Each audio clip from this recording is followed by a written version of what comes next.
மேற்கு வங்கத்தில் தேர்தலுக்கு முன்னதாக மீதமுள்ள 53 லட்சம் வாக்காளர்களை சேர்ப்பது குறித்து முடிவு செய்க என்று உத்தரவு பிறப்பிக்கப்பட்டிருக்கிறது. விவரங்களோடு இணைகிறார் சிறப்பு செய்தியாளர் சுசித்ரா. சுசித்ரா, விவரம் என்ன? யார் அந்த உத்தரவு பிறப்பிச்சிருக்கு? பின்னணி என்ன?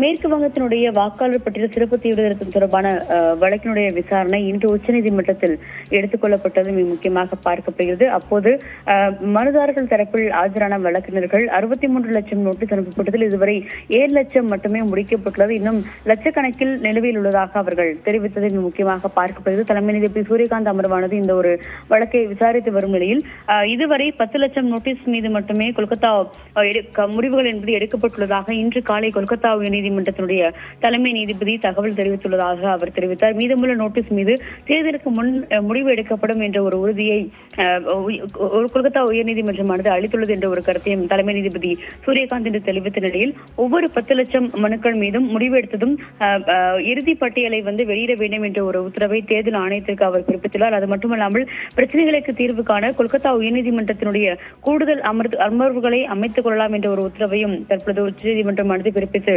முடிவெடுத்திருக்கிறது. தற்பொழுது அதாவது தேர்தலுக்கு முன்னதாக 53 லட்சம் வாக்காளர்களுடைய பெயர்களை சேர்ப்பது குறித்து முடிவு செய்ய வேண்டும் என்ற ஒரு உத்தரவை தற்பொழுது உச்சநீதிமன்றமானது அதிகாரப்பூர்வ உத்தரவாக பிறப்பித்திருக்கிறது. ஒவ்வொரு 10 லட்சம் நோட்டீஸ் மீதான ஒரு முடிவுகள் எடுக்கப்பட்டவுடன் துணை பட்டியலை வெளியிட வேண்டும் என்ற ஒரு உத்தரவையும் தற்பொழுது உச்சநீதிமன்றமானது இன்றைய விசாரணைக்கு பிறகு பிறப்பித்துள்ளது.